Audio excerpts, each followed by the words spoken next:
आप सभी को नमस्ते। मैं डॉक्टर रुक्मिणी चौधरी और आज की इस वीडियो में हम आपको जानकारी देने वाले हैं क्लिटोरस सेंसिटिविटी के बारे में, क्लिटोरस पेन के बारे में, जिसको कि मेडिकली हम क्लिटोरोडाइनिया भी कहते हैं।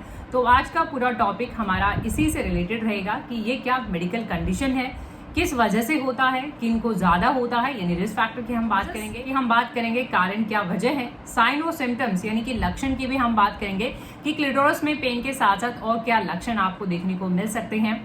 डायग्नोसिस यानी कि जांच की हम बात करेंगे, कुछ जरूरी टेस्ट है या फिर फिजिकल एग्जामिनेशन है उसकी हम बात करने वाले हैं। Best effective homeopathy medicine individualisation basis पे, यानी हर एक इंडिविजुअल केस के अकॉर्डिंग किस तरीके से होम्योपैथी में मेडिसिन सिलेक्शन होता है, मोड ऑफ ट्रीटमेंट की भी हम बात करने वाले हैं। पूरी जानकारी के लिए आपको पूरा वीडियो जरूर देखना है। तो आइए शुरू करते हैं। सबसे पहले हम बात कर लेते हैं क्लिटोरोडाइनिया के बारे में। एक मेडिकल टर्म है क्लिटोरस पेन, अगर हम इसको कहें। काफी सेंसिटिव टॉपिक है, रेयर भी है, बट हाँ देखा जाता है, क्लिनिक में भी केसेस हैं। तो क्लिटोरोडाइनिया या फिर क्लिटोरस पेन और क्लिटोरस सेंसिटिविटी, पहले थोड़ा डिफरेंस की हम बात कर लेते हैं। देखिए, सेंसिटिविटी का मतलब तो यहाँ पे क्लिटोरस सेंसिटिविटी से ही है और ये आपको यूजुअली सेक्सुअल एक्टिविटीज के टाइम पे या फिर टचिंग के टाइम पे ही जो है देखा जाता है। एक तरह से सॉरनेस कह सकते हैं क्लिटोरस का या फिर सेंसिटिविटी।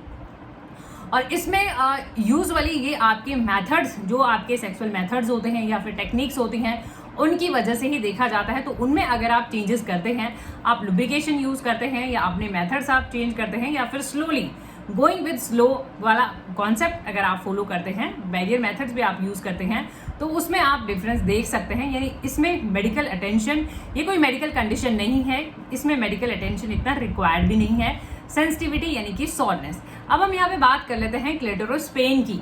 तो ये एक मेडिकल कंडीशन हो जाता है और क्लिटोरस पेन का मतलब यहाँ पे है कि आपको दर्द होना क्लिटोरस में, उसमें आपको इन्फ्लामेशन, स्वेलिंग भी देखी जा सकती है। वो आपको बॉडी में अदर बॉडी पार्ट में इन्फेक्शन है उस वजह से भी हो सकता है। इवन सेक्सुअल एक्टिविटीज कोई बिना किसी टच के, विदाउट एनी एक्टिविटीज भी देखा जा सकता है। तो ये एक मेडिकल कंडीशन है, मेडिकल अटेंशन रिक्वायर्ड होता है। हमने यहाँ पे डिफरेंस की बात करी है कि क्लिटोरस पेन एक कंडीशन होता है, मेडिकल कंडीशन, जिसमें आपको डिस्कम्फर्ट और अनइजीनेस लगता है और पेनफुल कंडीशन होता है। अब वजह की बात कर लेते हैं कि कॉजेस क्या होते हैं और रिस्क फैक्टर्स की भी बात कर लेते हैं कि किनको ये प्रॉब्लम ज्यादा देखिए। रिस्क फैक्टर्स की अगर हम बात करें तो ऐसी महिलाएं हाइजीन मेंटेन नहीं होता हो प्रॉपरली, उनमें ये कंडीशन देखा जा सकता है, या फिर बैरियर मेथड्स यूज ना करने की वजह से भी ऐसा देखा जा सकता है, या फिर सेक्सुअल अब्यूज के केसेस में भी ऐसा। वीक इम्यून सिस्टम, अगर आपका इम्यून सिस्टम कमजोर है, रोग प्रतिरोधक क्षमता, और डायबिटीज, कई बार हमें डायबिटीज का हिस्ट्री भी मिलता है क्लिटोरस पेन के केसेस में। अब हम पॉसिबल कॉजेज की बात कर लेते हैं, यानी कि वजह। मल्टीपल पॉसिबल कॉजेज हैं, यानी कि बहुत सारी वजह हैं, बट वो डायरेक्ट कॉज नहीं है। दीज आर पॉसिबल कॉजेज, यानी इस वजह से आपको ये प्रॉब्लम हो सकती है। तो हम बात कर लेते हैं, पहले स्किन इरिटेशन की बात कर लेते हैं। देखिए, अगर आप कोई सॉप यूज करते हैं या कोई डिटर्जेंट या फिर कोई भी क्लीनिंग प्रोडक्ट आप यूज करते हैं, तो हो सकता है उससे आप एलर्जिक हो, तो वो भी एक वजह बन जाती है इन्फेक्शन की। देखिए, बहुत सारे से इन्फेक्शन हो सकते हैं, आपको इन्फेक्शन हो सकते हैं, एसटीडीज हो सकते हैं, यानी कि सेक्सुअली ट्रांसमिटेड इन्फेक्शन, जैसे अगर हम बात करें हर्पीज की, हम बात करें गोनोरिया, क्लेमाइडिया या फिर हम सिफिलिस की बात करें, यानी ये ऐसी डिजीज हैं जो सेक्सुअली ट्रांसमिटेड होती हैं, तो इनकी वजह से भी आपको क्लिटोरस पेन हो सकता है। बैक्टीरियल वजाइनोसिस की अगर हम बात करें बीवी की, तो बैक्टीरियल वजाइनोसिस के केसेस में भी ऐसा देखा जाता है। इसमें बहुत ही स्ट्रॉन्ग स्मेल आता है, बहुत ही एक बदबूदार जो एक डिस्चार्ज होता है। यीस्ट इन्फेक्शन की अगर हम बात करें, फंगल इन्फेक्शन, तो फंगल इन्फेक्शन के केसेस में भी ऐसा देखा जाता है। यूरिनरी ट्रैक्ट इन्फेक्शन, यूटीआई, पेशाब के जो इन्फेक्शन होते हैं उनमें भी कई बार ये प्रॉब्लम देखी जाती है, जिसमें साथ साथ आपको यूरिन में भी प्रॉब्लम देखा जाएगा, बहुत जलन होगा, खुजली होगा। क्लिटोरस एडेशंस की अगर हम बात करें, जो क्लिटोरस है वहां पे आसपास एक टिश्यू का जो है ग्रोथ हो जाना, वहां पे न्यू ग्रोथ बिल्डअप हो जाना, तो ऐसे केसेस में भी देखा जाता है, जिसको कि हम क्लिटोरस एडिशंस कहते हैं। और लाइकेन स्क्लेरोसिस एक ऐसा कंडीशन है जो कि वजाइनल एंट्रेंस में अगर आपको स्कैरिंग देखी जाए, ब्लिस्टरिंग देखी जाए, स्वेलिंग देखी जाए और पेन देखा जाए, तो ये एक कंडीशन हो जाता है। तो नहीं सेक्सुअल अब्यूज रहा है तो वो भी एक कहीं ना कहीं वजह बन सकता है। कुछ आपके न्यूरोलॉजिकल डिसऑर्डर्स होते हैं या फिर ये कहीं नर्व डिसऑर्डर्स, जैसे हम बात करें रूमेटॉइड आर्थराइटिस की, मल्टीपल स्क्लेरोसिस की, कई बार किडनी फेलियर के, कार्पल टनल सिंड्रोम की अगर हम बात करें, तो यानी कई बार दूसरे डिसऑर्डर्स होते हैं, मेडिकल कंडीशन होती है, उसकी वजह से भी इवन आपको क्लिटोरस पेन देखा जाता है। कॉमन, बहुत ही कम कई बार पर उनमें भी देखा जाता है आपका क्लिटोरस पेन, जैसे वजाइनल बर्थ हो गया, या फिर हम वजाइनल कैंसर की बात करें, या फिर वल्वो वजाइनल इंजरीज की अगर हम बात करें। अब हम यहाँ पे बात कर लेते हैं डायग्नोसिस की जांच की, कि इसकी जांच कैसे की जाती है।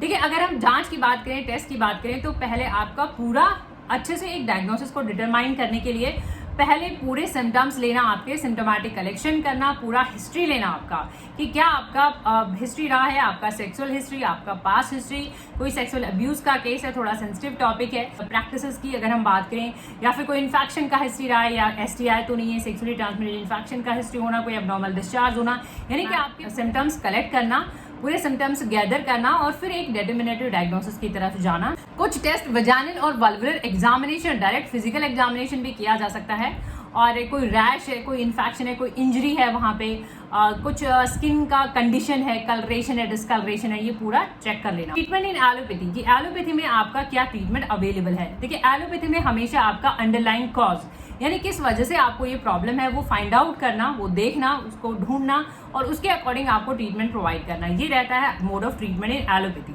तो जैसे मान लो अगर आपको कोई बैक्टीरियल इन्फेक्शन होता है तो आपको एंटीबायोटिक्स दिए जाते हैं। जैसे मान लो बैक्टीरियल वजाइनोसिस है, या फिर सेक्सुअली ट्रांसमिटेड इन्फेक्शंस में भी अगर कोई बैक्टीरियल इन्फेक्शंस है तो आपको एंटीबायोटिक्स दिए जाते हैं। फंगल इन्फेक्शन है, यीस्ट इन्फेक्शन है, तो आपको एंटीफंगल दिए जाते हैं। आपको अगर जैसे मान लो सेक्सुअली ट्रांसमिटेड इन्फेक्शंस में अगर आपको हर्पीज है, जेनाइटल हर्पीज है, तो आपको एंटीवायरल थेरेपीज दी जाती हैं। और अगर हम बात करें, जैसे मान लो आपको बहुत ज़्यादा स्वेलिंग है, बहुत ही ज़्यादा सूजन है, तो आपको NSAIDs दिए जाते हैं, यानी कि non steroidal anti inflammatory drugs आपको दी जाती हैं। कई बार आपको पेल्विक फ्लोर, जो आपकी पेल्विक फ्लोर की मसल्स होती हैं, उनको मजबूत करने के लिए, स्ट्रॉन्ग करने के लिए आपको कुछ एक्सरसाइज भी रेकमेंड की जाती हैं, वो भी आप कर सकते हैं। थेरेपीज एंड काउंसलिंग भी, मान लो कोई ऐसा सेंसिटिव टॉपिक है, कुछ ऐसा हिस्ट्री रहा है, तो उसके अकॉर्डिंग आपको थोड़ा हेल्दी हैबिट्स के बारे में प्रैक्टिस डेवलप करना, बैरियर मेथड यूज करना, हाइजीन मेंटेन करना, प्रैक्टिसेस में थोड़ा चेंज लाना, लुब्रिकेशन यूज करना, स्लो जाना। और कई बार जैसे मान लो अगर आप अल्कोहल या ड्रग्स के इन्फ्लुएंस में एक्टिविटीज होती हैं, तो उसको थोड़ा काउंसलिंग प्रोवाइड करते हैं। यहाँ पे बेस्ट इफेक्टिव होम्योपैथी मेडिसिन, देखिए होम्योपैथी में मेडिसिन, जहाँ पे एलोपैथी में आपका अंडरलाइन कॉज इंपॉर्टेंट होता है, होम्योपैथी में अंडरलाइन कॉज के साथ साथ आपका इंडिविजुअल केस रिप्रेजेंटेशन, यानी आपका क्या केस है, क्या आपका हिस्ट्री ऑफ इलनेस डिजीज है, कितना पुराना आपका प्रॉब्लम है, क्या क्या सिम्टम्स हैं आपके, और उनका क्या सडन ऑनसेट है, क्या सिम्टम आउटकम प्रेजेंटेशन है। और अगर आप YouTube पे देख रहे हैं तो इन मेडिसिन के लिंक आपको नीचे डिस्क्रिप्शन बॉक्स में मिल जाएंगे। अब वहां से मेडिसिन खरीद के जो है अपना ट्रीटमेंट स्टार्ट कर सकते हैं। सभी मेडिसिन आपको नहीं खरीदनी है, आपको अपना केस समझना है कि आपका क्या हिस्ट्री है, क्या आपका इंजरी है, और आपके सिम्टम्स भी क्या हैं, ये भी इंपॉर्टेंट रहेगा। यहाँ से देखिए, प्लैटिना ये मेडिसिन आप कम क्वांटिटी में भी खरीद सकते हैं, और जहां से आप वीडियो देख रहे हैं जरूरी नहीं है ये कंपनी अवेलेबल हो, जो भी कंपनी अवेलेबल हो उस कंपनी का आप मेडिसिन ले लें। नाम पे आप ध्यान करें, नाम है प्लैटिनम मेट, प्लैटिनम मेट है, प्लैटिना के नाम से भी आता है।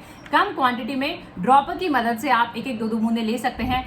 प्लैटिना का इंडिकेशन है कि प्लैटिना में बहुत ही ज्यादा सेंसिटिविटी और सॉरनेस देखा जाता है, यानी क्लैटोरस अगर बहुत ज्यादा सेंसिटिव है, सॉरनेस है, तो इसमें मस्कुलर स्पैज्म भी देखा जाता है, जिसको हम वजनिज्म भी कहते हैं।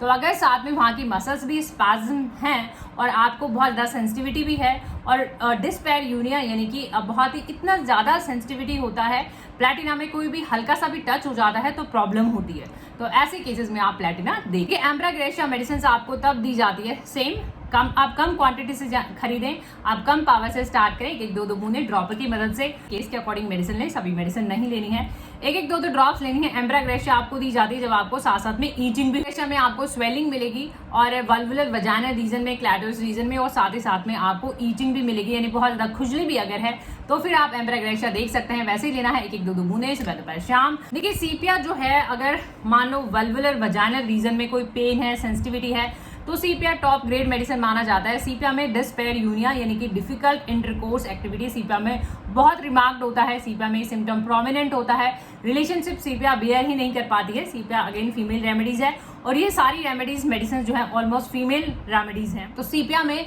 बहुत ज्यादा सेंसिटिविटी रहेगी, डिस्पेरयूनिया हिस्ट्री मिलेगा, प्रोमिनेंट वजाइनल डिस्चार्ज यानी लुकोरिया का प्रॉब्लम, बहुत ज्यादा एबनॉर्मल डिस्चार्ज का बहुत प्रोफाउंड प्रोमिनेंट हिस्ट्री है, तो ऐसे केस में आप सीपिया यूज करें। वैसे ही लेना है ड्रॉपर की मदद से, एक दो बूंदे सुबह दोपहर शाम। बैलोडोना की जब भी बात आती है, इन्फ्लामेशन की एक सिम्टम मिलता है हमें बैलोडोना में, तो अगर वहां पे आपको रेडनेस है, बहुत ज्यादा हीट है, बहुत गर्मी भी लगती है, रेड है एरिया, हीट भी है और ड्राइनेस भी है, तो अगर ऐसे सिम्टम्स हमें मिल जाते हैं तो ब्रायोनिया के ये की सिम्टम्स होते हैं यूजुअली। अगर बहुत ज़्यादा गर्मी लगती है, बहुत ज़्यादा आपको जो है वहाँ पे जलन भी होती है और बहुत रेडनेस है, अगर बहुत एरिया रेड है तो आप जो है बेलाडोना यूज़ करें। वैसे ही 1-2 बूंदे, ये ऑरल मेडिसिन है, आपको ऑरली लेनी है, मुंह में मेडिसिन लेनी है, ये लगाने की मेडिसिन नहीं है, ये ध्यान रखिएगा।